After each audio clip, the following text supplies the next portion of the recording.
ప్రపంచ ప్రసిద్ధిగాంచిన కడప పెద్ద దర్గాను కమిటీ కుర్రాళ్ళు టీం దర్శించుకుంది. సినిమా నిర్మాత కొనితెల్ల నిహారిక, దర్శకుడు ఏద్వంశీ అలాగే చిత్ర యూనిట్ సభ్యులు దర్శించుకున్నారు. దర్గాను దర్శించుకోవడం యాదృచ్ఛికంగా జరిగిందని అన్నారు.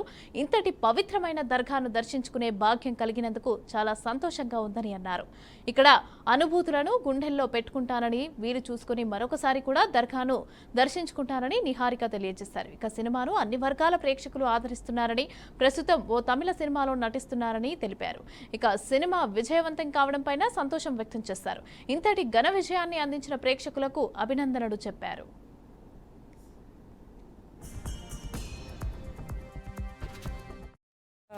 మేము సినిమా ప్రమోషన్స్కి వచ్చాము అనుకున్నాం, కానీ ఈ అమీన్పీర్ దర్గాకి రావడం అనేది మాకు అలా కుదిరింది అంతే. నిజంగా అనుకొని రాలేదు, కానీ నిజంగా మాకు అది రాసిపెట్టి ఉంటేనే అవుతుందని నేను బిలీవ్ చేస్తాను. సో చాలా ప్రశాంతంగా ఉంది. నిజంగానే ఇంత సక్సెస్ అయిన తర్వాత ఇలాంటి ఒక పవిత్రమైన ప్లేస్కి రావడం చాలా చాలా హ్యాపీగా ఉంది.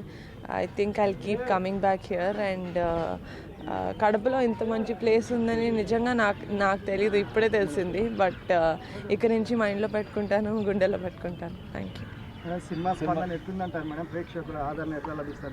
చాలా బాగుందండి. నేను అనుకున్నాను ఇదేంటి కొంచెం ఈస్ట్ గోదావరి వెస్ట్ గోదావరి వాళ్ళకే నప్పుతుంది సినిమా, ఆ భాష ఆ స్లాంగ్ వల్ల అనుకున్నాను.